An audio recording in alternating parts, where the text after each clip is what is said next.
안녕하세요. 저는 김도율입니다. 오늘 제가 여러분께 드릴 이야기는 제 인생에서 가장 길었던 하루에 관한 겁니다. 아침 9시에 시작해서 자정이 넘어서야 끝난 그 하루. 23년. 생각해 보세요. 23년이라는 시간이 어느 정도인지. 제가 입사했을 때 갓난아기였던 사람이 지금 대학원을 다닐 나이입니다. 제 첫 월급날 부모님께 드린 용돈으로 사신 세탁기가 지금도 그 집 베란다에 있어요. 그 세탁기보다 오래된 겁니다. 제 회사 생활이. 그날은 화요일이었습니다. 2024년 3월의 어느 화요일. 서울 강남구 테헤랄로 한복판 36층짜리 유리 빌딩. 저는 31층에서 23년을 보냈습니다. 그 회사 이름은 굳이 말씀드리지 않겠습니다. 여러분도 한 번쯤은 들어보셨을 만한 연매출 1,700억 원 규모의 B2B 솔루션 기업입니다. 국내 시장 점유율 2위, 직원 수 800명, 그리고 그 800명 중에 23년을 근속한 직원이 딱 셋 있었습니다. 저 김도율, 그리고 제 파트너 문지영, 그리고 또 한 명은 나중에 나옵니다. 그날 아침 8시 55분 저는 평소처럼 사무실에 들어섰습니다. 커피 한 잔, 노트북 부팅, 이메일 확인. 아무것도 이상하지 않았어요. 진짜로요. 그런데 딱 하나 이상한 게 있었습니다. 문지영이 없었어요. 문지영은 저보다 항상 30분 일찍 출근합니다. 제가 23년 동안 지각을 한 번도 본 적이 없는 사람입니다. 근데 9시가 다 되도록 그 자리가 비어 있는 거예요. 또 병원 갔나? 저는 그냥 그렇게 생각했습니다. 요즘 그 친구 허리가 안 좋다고 했거든요. 9시 17분. 인사팀장 박성준이 제 자리로 걸어왔습니다. 박성준. 45세. 입사 6년 차. 저보다 17년 늦게 들어온 사람입니다. 그가 제 모니터 앞에 서서 말했습니다. 김 팀장님 잠깐 시간 있으세요? 소회의실로 좀. 저는 아무 생각 없이 따라갔습니다. 컵에 남은 커피도 챙겨서요. 소회의실 문을 열었을 때 저는 그 자리에 굳어버렸습니다. 문지영이 있었습니다. 그리고 HR 본부장 강태식이 있었습니다. 그리고 낯선 얼굴 2명. 나중에 알고 보니 법무팀 직원들이었습니다. 문지영의 눈이 빨갛게 부어 있었습니다. 그 순간 저는 알았습니다. 아, 이거구나. HR 본부장 강태식이 서류 봉투를 테이블에 올려놓았습니다. 김 팀장님, 회사 사정이 많이 어렵습니다. 구조조정 차원에서. 저는 그 말을 끝까지 듣지 않았습니다. 아니, 못 들었습니다. 귀에서 뭔가 웅웅거리는 소리가 났거든요. 23년, 8,395일. 그 숫자가 머릿속에서 계속 돌아갔습니다. 저는 천천히 서류를 집어들었습니다. 권고사직 동의서라고 적혀 있었습니다. 그 밑에 작은 글씨로 잔뜩 쓰인 조항들. 그리고 제 이름과 사인할 칸. 저는 그 서류를 들고 천천히 테이블에 내려놓았습니다. 그리고 말했습니다. 사인 안 합니다. 강태식 본부장의 얼굴이 굳었습니다. 김 팀장님 지금 상황을 이해하셔야. 이해합니다. 저도 23년을 이 업계에서 일했습니다. 그래서 아는 건데요. 저는 서류를 그쪽으로 밀었습니다. 이건 권고사직이 아닙니다. 이건 부당해고입니다. 여러분, 그날 저와 문지영이 그 회의실에서 나온 뒤 무슨 일이 벌어졌는지 아십니까? 그날 하루 안에 벌어진 일들이 제가 23년 동안 경험한 것보다 더 많았습니다. 노동위원회, 헤드헌터의 전화, 그리고 580억. 다음 화에서 말씀드리겠습니다. 지난 화에서 저는 권고사직 동의서 앞에서 말했습니다. 사인 안 합니다. 그 짧은 한마디 이후 회의실 분위기가 어떻게 변했는지 여러분께 말씀드리겠습니다. 강태식 본부장의 눈이 가늘어졌습니다. 김 팀장님 회사 입장에서 최선을 다해 퇴직금 외에 위로금도.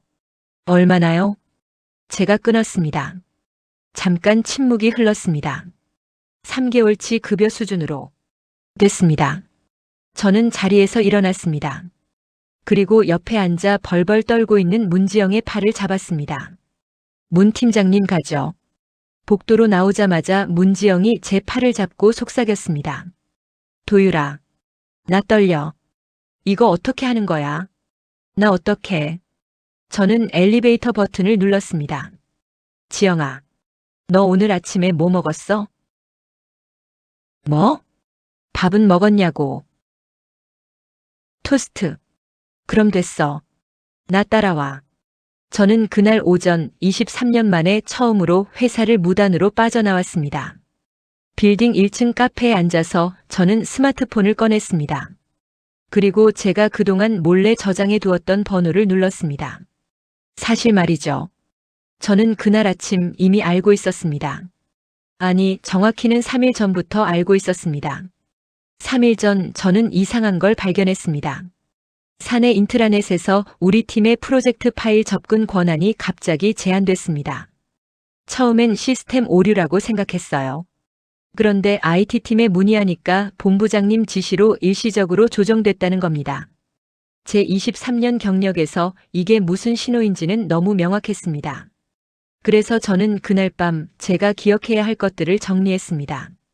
우리 팀이 진행 중인 프로젝트 현황, 클라이언트 연락처, 그리고 제 이름과 문지영의 이름으로 수주된 계약들의 목록. 여러분, 여기서 중요한 숫자가 나옵니다. 580억.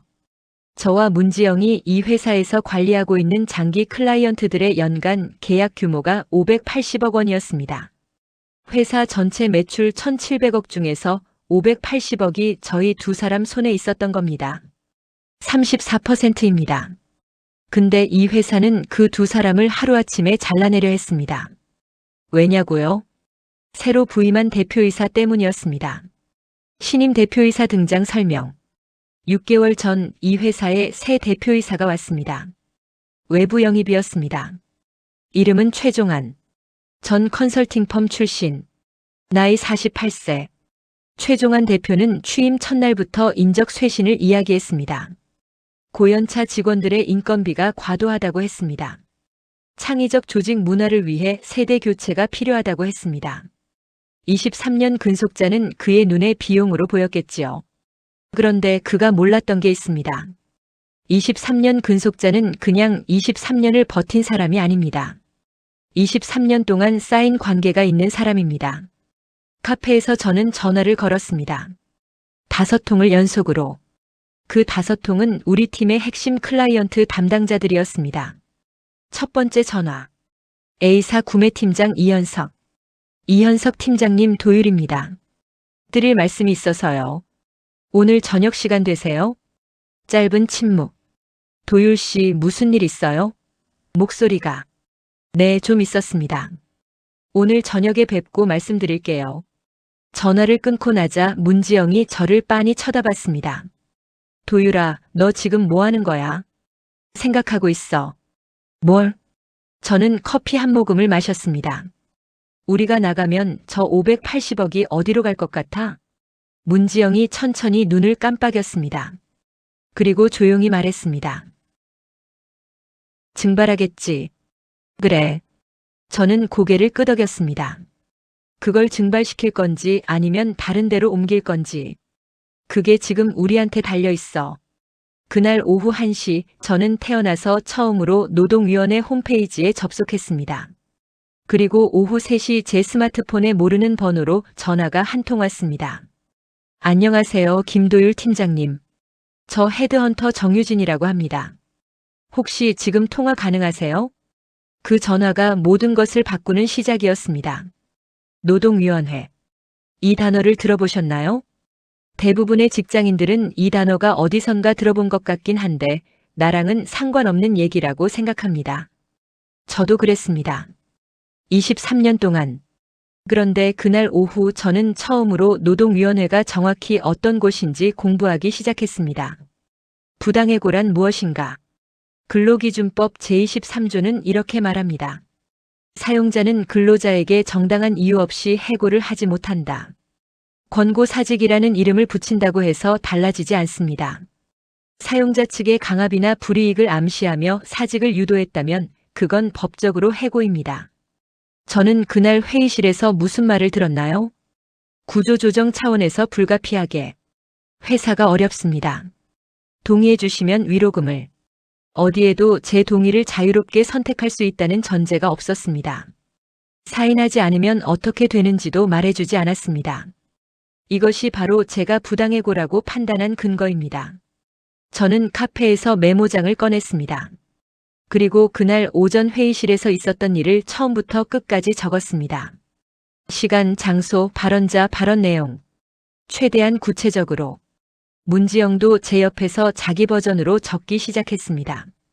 대화 녹음한 거 있어? 제가 물었습니다. 문지영이 잠깐 머뭇거리다가 스마트폰을 꺼냈습니다. 있어. 저는 그 말에 그냥 고개를 끄덕였습니다. 잘했다. 오후 3시. 안녕하세요, 김도율 팀장님. 저 헤드헌터 정유진이라고 합니다. 혹시 통화 가능하세요? 낯선 목소리였습니다. 또렷하고 자신감 있는 여성의 목소리. 저는 잠깐 고민했습니다. 오늘 같은 날에 헤드헌터 전화를 받는다는 게 우연처럼 느껴지지 않았거든요. 네, 말씀하세요.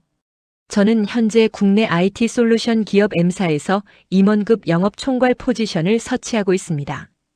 김 팀장님께서 업계에서 갖고 계신 클라이언트 네트워크와 트랙 레코드가 저희 클라이언트사의 니즈와 굉장히 잘 맞아서요.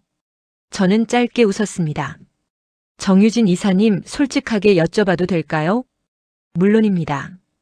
오늘 연락 주신 거 우연이 아니죠? 짧은 침묵. 네. 사실 업계에 이미 소문이 돌고 있습니다. 김 팀장님과 문지영 팀장님이 오늘 권고사직 통보를 받으셨다고요. 저는 전화를 들고 문지영을 쳐다봤습니다. 문지영도 제 표정을 보고 바로 눈치챘습니다.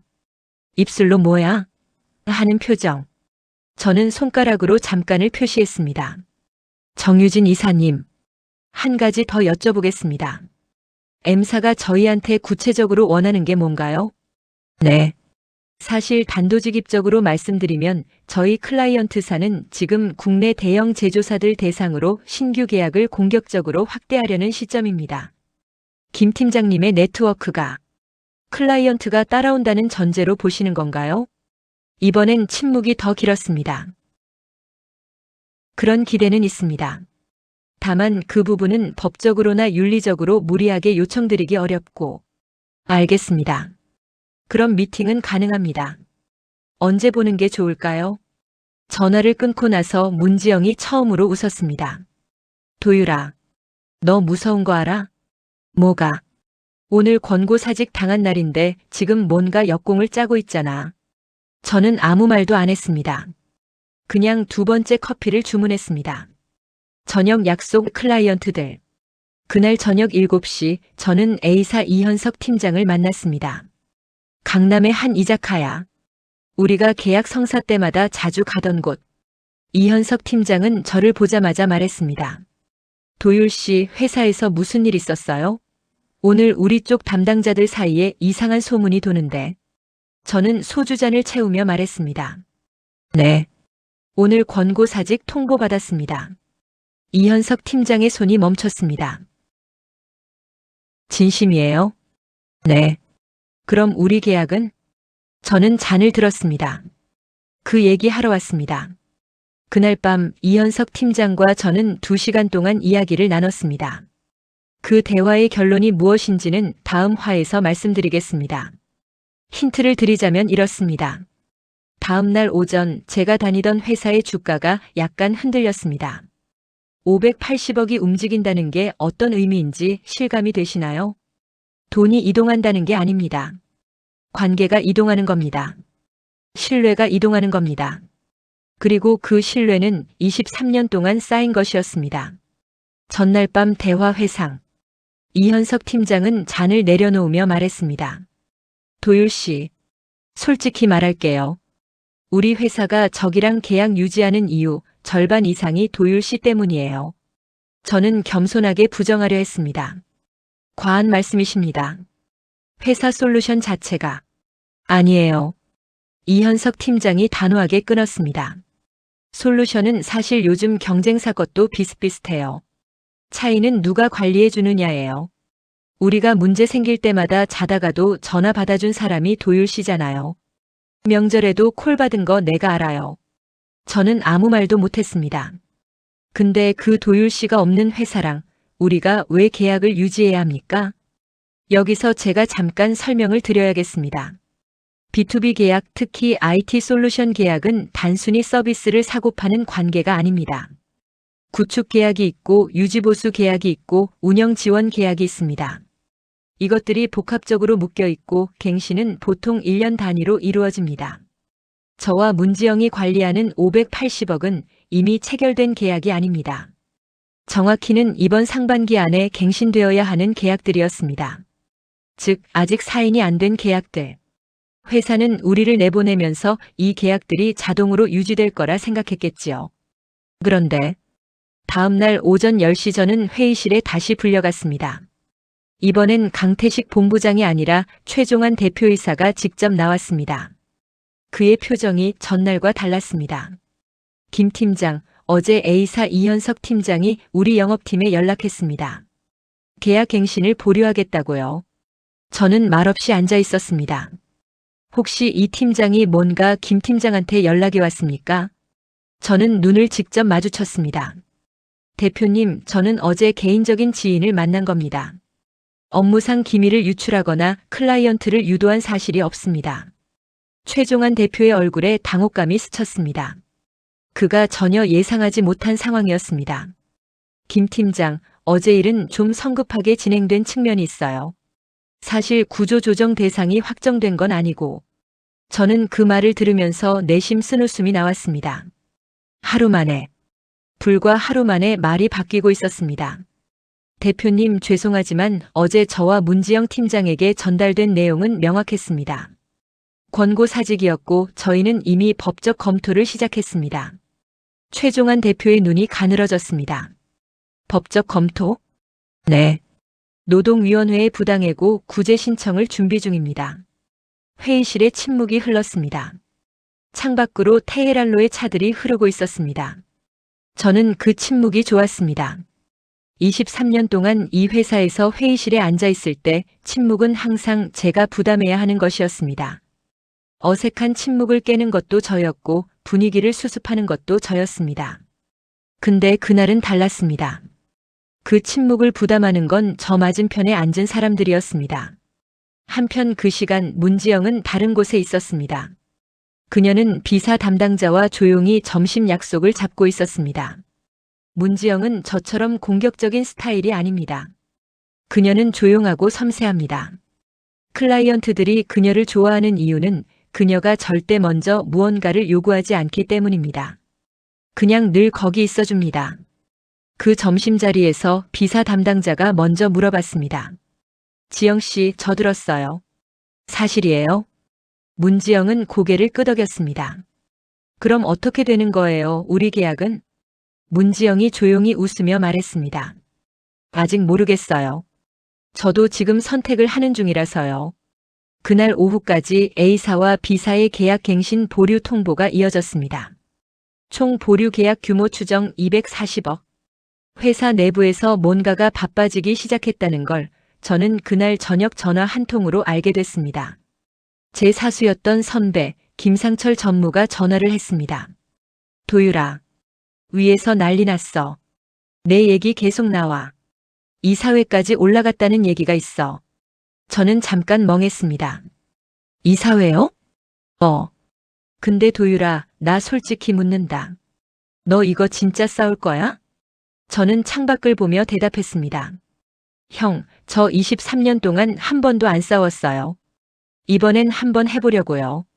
노동위원회에 부당해고 구제 신청서를 접수하는 날, 저는 새벽 5시에 눈이 떠졌습니다. 잠이 안 온 게 아닙니다. 그냥 눈이 떠졌습니다. 커피를 끓이면서 저는 23년 전 입사 첫날을 생각했습니다. 그때도 새벽에 눈이 떠졌었거든요. 설레서. 그리고 그날도 묘하게 설렜습니다. 노동위원회 부당해고 구제 신청. 저는 전날 밤 노무사 사무실을 찾아갔습니다. 지인 소개로 연결된 노무사 박재현. 40대 초반의 깔끔한 분이었습니다. 박재현 노무사는 제 얘기를 30분 동안 듣더니 말했습니다. 김 팀장님, 이건 꽤 명확한 케이스입니다. 그렇습니까? 네. 특히 23년 근속자에게 사전 경고 없이 대화 상대가 법무팀 직원들이 배석한 자리에서 권고사직을 요구한 건 법적으로 위압적 상황에서의 의사결정 강요로 볼 수 있어요. 그리고 그가 덧붙였습니다. 녹음 파일 있다고 하셨죠? 네. 문지영 팀장이 갖고 있습니다. 그거 굉장히 중요한 증거가 될 겁니다. 신청서를 접수하러 가는 길에 문지영이 옆에 있었습니다. 지하철 안에서 그녀가 말했습니다. 도유라, 나 솔직히 말할게. 처음에는 그냥 사인하고 싶었어. 위로금 받고 그냥 쉬면서 새 직장 알아보자 싶었거든. 나도 알아. 근데 너가 사인 안 합니다 했을 때 나 그 순간 뭔가 달라졌어. 저는 그녀를 봤습니다. 달라진 게 뭐야? 내가 23년 동안 거기 있었던 게 그냥 버텨온 게 아니라는 생각. 내가 거기 있을 만한 이유가 있었던 거잖아. 근데 저 사람들이 그걸 하루아침에 비용으로만 봤잖아. 저는 고개를 끄덕였습니다. 그래서 싸우는 거야. 구제 신청서를 접수한 당일 오후 저는 사내 메신저 앱에서 알림을 받았습니다. 아직 계정이 살아있었거든요. 김상철 전무가 메시지를 보냈습니다. 도유라, 오늘 접수했어? 네. 30초 침묵. 위에서 법무팀 소집했다. 난리 났어. 너 오늘 뭔 짓 한 거야? 저는 잠깐 웃었습니다. 형, 저는 법이 보장하는 권리를 행사한 겁니다. 그날 저녁 6시 강태식 본부장에게서 전화가 왔습니다. 김 팀장님, 오늘 신청서 접수하셨다고 들었습니다. 사실 회사 측에서도 어제 결정에 대해 내부적으로 재검토가 이루어지고 있어서요. 혹시 내일 오전에 대표님이 직접 뵙고 싶다 하셔서 저는 잠깐 생각했습니다. 강 본부장님, 노동위원회에 신청이 접수된 이상 이후 대화는 저희 노무사를 통해 진행하겠습니다. 긴 침묵. 알겠습니다. 전화가 끊겼습니다.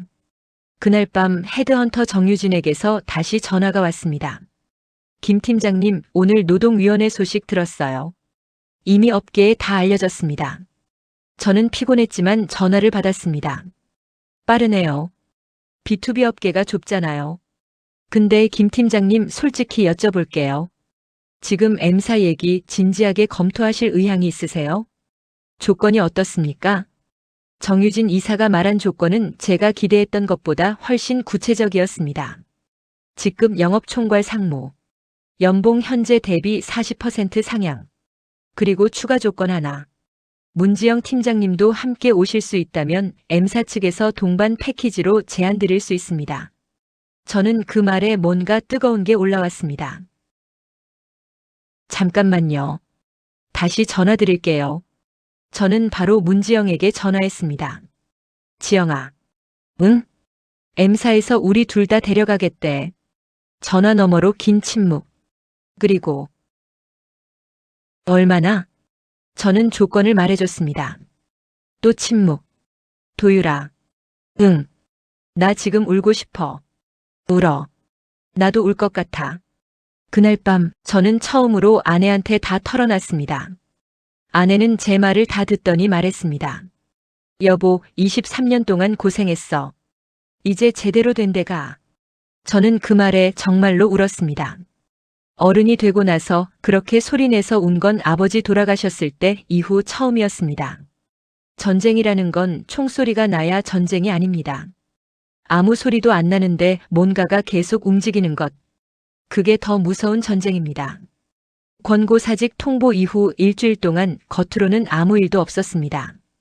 저와 문지영은 여전히 회사에 출근하고 있었고 책상에 앉아 있었고 메일에 답장하고 있었습니다. 그런데 물밑에서는 완전히 다른 일이 벌어지고 있었습니다. 클라이언트 판도 변화 시작. A사 이현석 팀장의 계약 보류 이후 도미노처럼 연락이 이어졌습니다. 시사 조달팀 박민철 이번 갱신 좀 더 검토하고 싶다. D그룹 IT팀 황수연 담당자 변경이 있다면 재평가가 필요할 것 같다. 이사 운영팀 류재현 잠깐 대화 좀 할 수 있을까요? 저는 이 연락들을 하나씩 받으면서 마음이 묘했습니다. 누군가를 이용하고 싶지 않았습니다. 그런데 또 이 사람들이 저를 믿어준다는 게 마음속 어딘가를 뜨겁게 달궜습니다. 문지영의 전략. 문지영은 저보다 훨씬 조심스러운 접근을 했습니다. 그녀는 클라이언트들에게 직접 이직이나 계약 이동에 대한 이야기를 꺼낸 적이 없었습니다. 대신 그녀가 한 것은 그냥 안부를 묻는 것이었습니다. 카카오톡으로 요즘 어떻게 지내세요? 한 줄. 그게 전부였는데 클라이언트들이 먼저 물어왔습니다. 지영 씨, 새 회사는 어디로 가세요? 지영 씨가 가는 대로 저도 같이 가면 어떻게 되나요? 이게 문지영의 스타일이었습니다. 당기지 않아도 따라오게 만드는 사람. 회사는 이 상황을 파악하고 클라이언트들에게 직접 연락을 취하기 시작했습니다. 기존 담당자 교체 예정이며 더 나은 서비스를 제공하겠다는 내용의 공문이 각 클라이언트사에 발송됐습니다. 그런데 그 공문이 오히려 역효과를 냈습니다. 이현석 팀장이 저에게 전화를 했습니다. 도율 씨, 공문 받았어요. 근데 이거 읽으면서 더 결심이 굳어졌어요. 회사가 지금 굉장히 당황한 거 아닌가요? 저는 웃었습니다. 그렇게 보이십니까? 그렇게밖에 안 보이죠. 갑자기 왜 공문이 와요? 원래 이런 거 안 보내던 회사였잖아요. 그리고 이 무렵 저는 예상치 못한 정보를 하나 입수했습니다. 회사 내부에서 제 편을 드는 사람이 있었습니다. 23년 근속자 3명 중 나머지 1명. 경영기획팀 이사 윤성호. 그가 저에게 메시지를 보냈습니다. 도율아. 이사회 자료 봤는데 이번 구조조정이 사실 최 대표가 자기 측근을 안치기 위한 포석이었어. 너랑 지영이 자리에 이미 내정자가 있어. 저는 그 메시지를 읽고 한참 화면을 바라봤습니다. 그래서였구나. 처음부터 우리가 타깃이었던 거야? 응. 그리고 도율아, 한 가지 더. 그 580억 계약들 내정자한테 인수인계할 계획이었어. 근데 지금 그 계약들이 흔들리니까 위에서 완전히 패닉 상태야. 그날 밤 저는 오래 걸었습니다. 분노가 있었습니다. 당연히 23년이라는 시간을 교체 가능한 부품으로 봤다는 것에 대한 분노. 그리고 동시에 이상한 해방감도 있었습니다. 드디어 알게 된 것들에 대한. 직장인이라면 누구나 한 번쯤은 의심합니다. 내가 이 회사에서 진짜 가치 있는 사람인가, 아니면 그냥 교체 가능한 부품인가. 그 의심의 답을 저는 그날 너무 명확하게 받았습니다. 그리고 그 답은 생각보다 힘이 됐습니다. 왜냐면 부품이었다면 580억이 흔들리지 않았을 테니까. 헤드헌터 정유진을 통해 M사와의 협상이 본격화됐습니다. M사 대표이사 한태준이 직접 저와 문지영을 만나고 싶다고 했습니다. 면접이 아니었습니다. 영입 미팅이었습니다. 이 차이가 중요합니다. 면접은 저를 검증하는 자리입니다. 영입 미팅은 상대방이 저에게 설득하는 자리입니다. 저와 문지영은 M사 역삼동 본사에서 한태준 대표를 만났습니다. 50대 중반의 현장 출신 대표이사. 그가 악수를 하면서 말했습니다. 두 분이 오신다면 M사의 새 챕터가 열리는 겁니다. 저는 그렇게 생각하고 있습니다. M사와의 미팅에서 오고 간 대화. 그리고 노동위원회 신문기일이 잡혔다는 연락. 두 가지가 동시에 진행되는 상황에서 저는 가장 복잡한 선택의 기로에 섰습니다. 싸워서 이기는 것과 전장 자체를 바꾸는 것. 무엇이 맞는 선택일까요? 노동위원회 신문기일. 저는 이날을 위해 2주를 준비했습니다. 박재현 노무사와 매일 밤 화상통화를 했습니다. 예상 질문 리스트를 만들었습니다. 증거 자료를 정리했습니다. 그리고 문지영의 녹음 파일을 텍스트로 변환했습니다. 그 텍스트를 처음 읽었을 때 저는 손이 떨렸습니다. 녹음에는 제가 들어오기 전 문지영이 혼자 있을 때부터의 내용이 담겨 있었습니다. 녹음 파일 내용 일부 공개. 강태식 본부장의 목소리. 문 팀장님도 아시다시피 지금 회사 상황이. 문지영, 저는 무슨 이유로 불려온 건가요? 강태식, 사실 오늘은 권고사직 관련해서 동의를 받아야 해서. 문지영, 동의요? 제가 선택할 수 있는 건가요? 강태식. 물론이죠. 다만 회사 방침이 정해졌기 때문에. 문지영 방침이 정해졌으면 동의가 필요한 건 아니잖아요. 잠깐의 침묵. 강태식 문 팀장님, 이게 원만하게 처리가 되어야 양쪽에 다. 이 대화가 핵심이었습니다. 동의를 받아야 한다면서 동시에 방침이 정해졌다고 말하는 모순. 원만한 처리를 압박하는 구조. 법무팀 직원의 배석. 박재현 노무사가 말했습니다. 이 녹음 하나로 상당히 유리한 고지에 올라섭니다. 신문기일 당일. 서울지방노동위원회 청사. 저는 정장을 입었습니다. 문지영도 단정하게 차려입었습니다. 회사 측에서는 법무팀장 오진우와 외부노동법 전문 변호사가 나왔습니다. 신문관이 절차를 설명했습니다. 조용하고 사무적인 공간이었습니다. 법정처럼 웅장하지 않습니다. 회의실처럼 생긴 공간에 양쪽이 마주 앉는 구조였습니다. 저는 그 자리에서 오진우 법무팀장의 얼굴을 봤습니다. 그는 저를 보지 않으려 했습니다. 그가 저를 알고 있다는 뜻이었습니다. 부끄럽다는 뜻이기도 했습니다. 회사 측 변호사가 주장했습니다. 피신청인 회사는 경영상 어려움으로 인한 합법적 구조 조정의 일환으로 권고사직을 제안했으며 신청인들이 이를 거부했기에 현재 재직 중입니다. 해고가 이루어지지 않았습니다. 박재현 노무사가 반박했습니다. 권고사직이 법적으로 해고에 해당하려면 자유로운 의사에 의한 동의가 전제되어야 합니다. 법무팀 직원이 배석한 자리에서 사전 예고 없이 진행된 면담에서 방침이 정해졌다고 명시적으로 언급한 상황은 자유로운 의사결정 환경으로 볼 수 없습니다. 당일 녹음 파일을 증거로 제출합니다. 신문관이 녹음 파일을 확인했습니다. 신문이 끝나고 나오는 길에 오진우 법무팀장이 복도에서 저에게 다가왔습니다. 김 팀장님, 저는 걸음을 멈췄습니다. 미안합니다. 저도 이게 맞다고 생각하지 않았습니다. 저는 그를 봤습니다. 뭐라고 해야 할지 몰랐습니다. 그 말씀은 노무사님을 통해서 공식적으로 해주세요. 저는 그렇게 말하고 돌아서서 걸었습니다. 사흘 뒤 박재현 노무사에게 연락이 왔습니다. 회사 측에서 화해 의사를 타진해 왔습니다. 어떤 조건으로요? 원직 복직과 손해배상 대신 위로금 대폭 상향 조건으로 합의 종결을 원하고 있습니다. 구체적으로는 퇴직금 외 24개월치 급여 수준의 위로금이라고 합니다. 24개월. 저는 잠깐 멈췄습니다. 그건 제 기존 기대를 훨씬 웃도는 조건이었습니다. 언제까지 답변 줘야 합니까? 일주일입니다. 문지영과의 깊은 대화. 그날 밤 저는 문지영과 오랫동안 이야기를 나눴습니다. 지영아, 우리 지금 두 가지 선택이 있어. 싸워서 완전히 이기는 것. 아니면 합의하고 나오는 것. 문지영이 물었습니다. 도율아, 넌 뭐가 목적이야? 진짜로? 저는 잠깐 생각했습니다. 복수는 아니야. 억울함을 인정받고 싶다는 것도 솔직히 있고. 근데 가장 중요한 건 우리가 다음에 더 잘 사는 것 아닐까? 문지영이 고개를 끄덕였습니다. 그럼 M사. M사? 싸움은 이미 이긴 거야. 회사가 합의 제안을 먼저 한 것 자체가 인정이잖아. 이제 남은 건 우리 다음 챕터야. 클로저. 그 말이 저를 결정하게 만들었습니다. 우리는 싸움을 계속할 수도 있었습니다. 완전히 이길 수도 있었을 것입니다.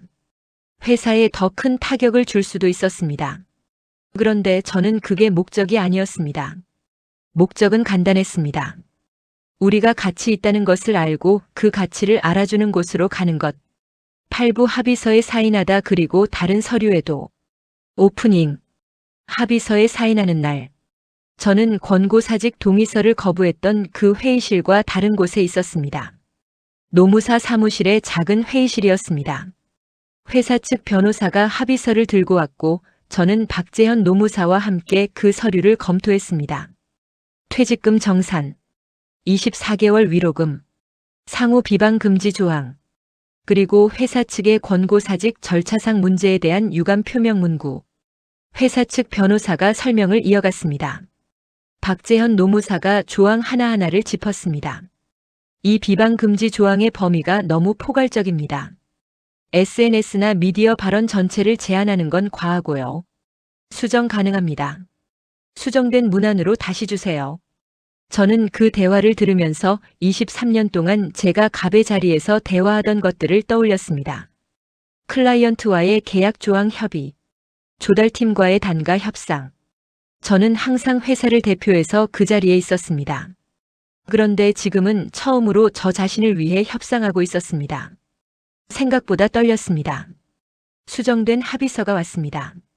박재현 노무사가 고개를 끄덕였습니다. 이 조건이면 충분합니다.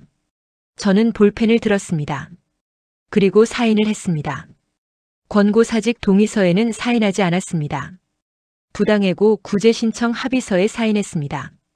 그 차이가 저에게는 전부였습니다. 그날 오후 다른 사무실. 합의서에 사인하고 나서 3시간 뒤 저는 M사의 인사팀장과 마주 앉았습니다. 이번엔 다른 서류였습니다. 근로계약서, 영업총괄 상무. 저는 그 직함을 보면서 잠깐 웃었습니다. 23년. 사원으로 시작해서 대리, 과장, 차장을 거쳐 팀장이 된 지 8년. 팀장에서 이제 상무로. 도율 씨 괜찮으세요? 인사팀장이 물었습니다. 네, 괜찮습니다. 저는 볼펜을 들어 사인했습니다. 문지영도 같은 날 같은 빌딩에서 자신의 계약서에 사인했습니다. 그녀의 직함은 전략영업이사였습니다. 사인을 마치고 나서 우리는 빌딩 1층 로비에서 만났습니다. 문지영이 저를 보더니 피식 웃었습니다. 도율아. 응. 우리 오늘 2번 사인했다. 그러네. 권고사직 당한 날부터 치면 몇 일 만이야? 저는 손가락을 꼽았습니다. 18일. 18일. 우리는 잠깐 그 숫자를 되새겼습니다. 그날 저녁 우리는 처음으로 제대로 된 식사를 함께 했습니다. 작은 한정식집. 조용하고 따뜻한 곳. 소주 한 잔을 따르면서 문지영이 말했습니다. 있잖아, 도율아. 나 그날 회의실에서 너 들어왔을 때 진짜 살았다 싶었어. 내가? 응. 나 혼자 거기 앉아 있었는데 너 들어오더니 서류 보고 딱 사인 안 합니다 하잖아. 나 그때 뭔가 울컥했어. 저는 잔을 들었습니다. 나도 사실 겁났어. 겁났는데 어떻게 그랬어? 그냥 23년 동안 회사가 옳다고 하면 옳다 했던 거 생각하니까. 이번 한 번은 내가 옳다고 하는 게 맞겠다 싶었어.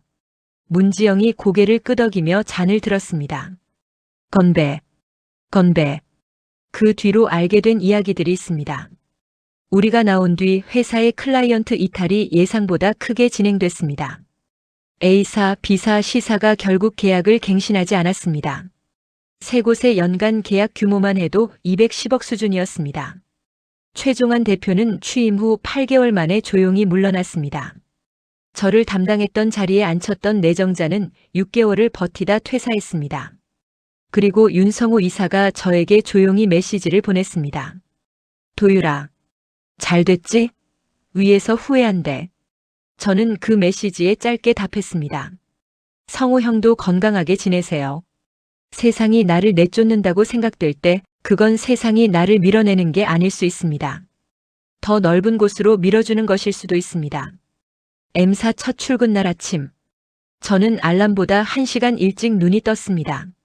샤워하고 커피를 마시고 거울 앞에 서서 넥타이를 맸습니다. 23년 동안 맸던 넥타이와 같은 행동인데 뭔가 달랐습니다. 가볍다. 뭔가 엄청나게 가벼웠습니다. M사는 마포구에 있었습니다.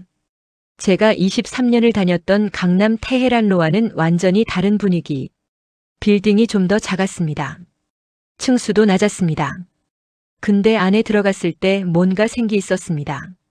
복도에서 마주치는 직원들이 먼저 인사했습니다. 어서 오세요, 상무님.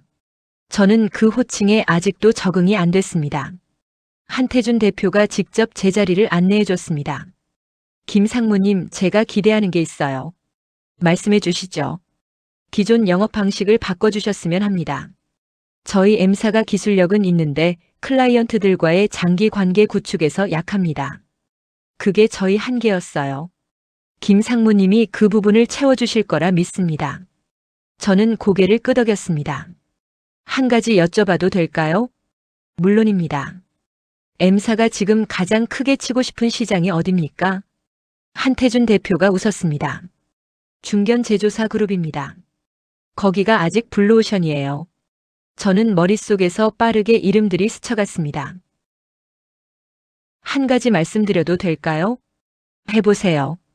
제 전 클라이언트들 중에 제조업 기반 그룹사가 3곳 있습니다. 그중 한 곳과는 다음 주에 점심 약속이 잡혀 있습니다. 문지영도 같은 날 출근했습니다. 그녀는 전략 영업팀 이사로 저와 다른 층에 배치됐습니다. 점심때 식당에서 만났을 때 그녀가 말했습니다. 도유라, 여기 사람들 진짜 다르다. 다른 게 뭐야? 눈빛이 달라. 저기 있던 사람들은 항상 뭔가 눈치 보는 눈빛이었잖아. 여기는 그냥 일 얘기만 해. 저도 느꼈습니다. 그 차이를. 580억의 이동 클라이언트가 따라오다. 출근 첫 주가 끝나갈 무렵 이현석 팀장에게 연락이 왔습니다. 도율 씨 M사로 가셨다고요? 네. 저희 이번 갱신 M사랑 하고 싶습니다. 미팅 잡아줄 수 있어요? 저는 그 순간 뭔가 묵직한 것이 가슴에서 떨어지는 느낌이었습니다. 감동이라기보다는 확인이었습니다. 저의 판단이 맞았다는 확인. 네. 다음 주에 잡겠습니다. M사 입사 3주 차. A사와의 계약 미팅이 있었습니다. M사 솔루션 팀이 함께 들어갔습니다. 저는 앞에서 관계를 이어주는 역할이었습니다. 미팅이 끝나고 나서 M사 솔루션 팀장이 저에게 말했습니다. 상무님, 저 오늘 처음 알았어요. 영업이 이런 거구나. 무슨 말이에요? 솔루션 설명을 제가 했는데 클라이언트가 솔루션보다 상무님 말씀에 더 집중하더라고요. 그게 관계라는 거잖아요. 저는 그게 없었던 거예요. 저는 그 말이 고마웠습니다. 문지영은 다른 방식으로 성과를 만들어냈습니다. 그녀는 M사의 내부 데이터를 분석해서 기존 영업팀이 놓치고 있던 클라이언트 패턴을 찾아냈습니다. 여기 보면 이 클라이언트들이 1년에 2번씩 계약 검토를 하는데 우리가 그 타이밍에 접촉을 안 했어요. 타이밍만 맞춰도 전환율이 올라갈 것 같아요. 한태준 대표가 그 보고서를 보고 말했습니다. 문 이사님, 이걸 우리 팀이 왜 몰랐을까요? 문지영이 조용히 웃었습니다. 몰랐던 게 아니라 볼 시간이 없었던 것 같아요. 바빠서. M사 입사 한 달 차. 저와 문지영이 직간접으로 연결한 신규 미팅과 기존 클라이언트 전환 건들의 규모가 가시화되기 시작했습니다. 그 숫자가 어떻게 됐는지는 마지막 10부에서 말씀드리겠습니다. 10부 비상 580억이 증발한 회사, 날아오른 우리.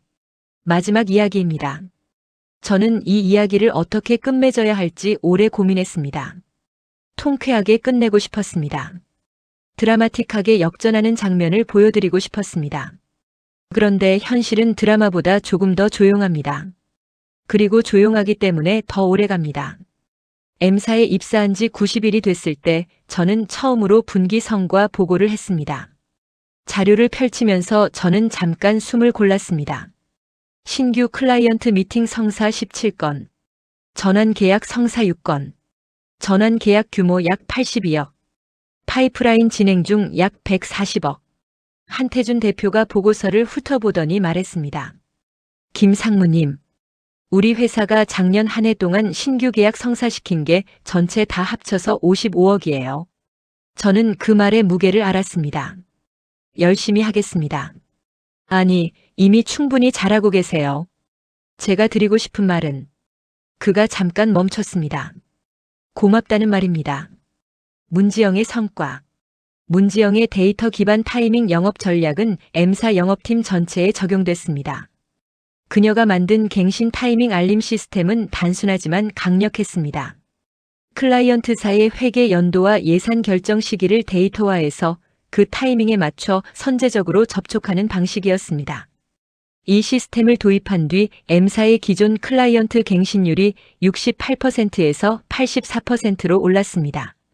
1%포인트가 얼마짜리인지는 M사 규모에서 계산하면 꽤 큰 숫자였습니다. 그 무렵 전 회사 소식이 들려왔습니다. 김상철 전무가 전화를 했습니다. 도유라, 나 이달 말에 나와. 나도 희망퇴직 신청했어. 형. 왜요? 왜긴. 너랑 지영이 나간 뒤로 분위기가 완전히 달라졌어. 최 대표도 나갔고 이제 외부에서 또 새 대표 온대. 뭔가 이제 내가 있을 곳이 아닌 것 같더라고. 저는 그 말에 복잡한 마음이었습니다. 안타깝기도 하고 씁쓸하기도 했습니다. 형, 나오면 연락 주세요. 제가 뭔가 도울 수 있는 거 보겠습니다. 그래 도유라 고마워. 580억의 실제 이동. 반년이 지났을 때 저와 문지영이 이동하면서 M사로 연결된 계약들의 규모가 구체화됐습니다. 직접 전환 계약 약 195억, 간접 영향 신규 계약 약 140억, 합산 약 335억. 처음 580억 전부가 따라오지는 않았습니다. 일부는 제3의 경쟁사로 갔습니다. 일부는 전 회사가 어떻게든 유지했습니다. 그런데 중요한 건 335억이 M사에 생겼다는 것이었습니다. M사 입장에서는 창사 이래 가장 큰 단기 성장이었습니다. 저는 이 경험을 통해 가장 크게 깨달은 게 있습니다. 직장인으로서 우리의 자산이 무엇인가? 연봉이 아닙니다. 직함이 아닙니다. 재직 회사의 브랜드도 아닙니다. 관계입니다. 그리고 그 관계를 만들어내는 신뢰입니다. 신뢰는 회사가 만드는 게 아닙니다. 사람이 만드는 겁니다. 저와 문지영이 23년 동안 쌓아온 것은 회사의 자산이 아니었습니다. 우리 개인의 자산이었습니다. 회사는 그걸 착각했습니다. 그 착각의 대가가 580억의 이탈이었습니다. 문지영에게 들은 말. 어느 날 문지영이 저에게 말했습니다. 도유라 있잖아. 나 요즘 출근하면서 드는 생각이 있어. 뭔데? 전에는 출근이 버티는 거였어. 오늘도 잘 버텨내야지 하는 마음. 근데 지금은 그녀가 잠깐 말을 멈췄습니다. 지금은 오늘 뭘 만들 수 있지 이런 생각이 드는 거야. 저는 그 말에 오래 머물렀습니다. 버티는 것과 만드는 것. 그 차이가 얼마나 큰지. 23년 동안 저도 버티는 출근을 하고 있었던 건지도 모른다는 생각이 들었습니다. 권고사직 통보를 받은 날로부터 정확히 1년 뒤, 저는 M사 임원 회의실에 앉아 있었습니다. 상반기 실적 보고 자리였습니다. 제가 담당한 영업 부문의 반년 계약 성사 규모가 슬라이드에 표시됐습니다. 숫자를 보면서 저는 그날 서류 봉투가 테이블 위에 놓이던 장면을 떠올렸습니다.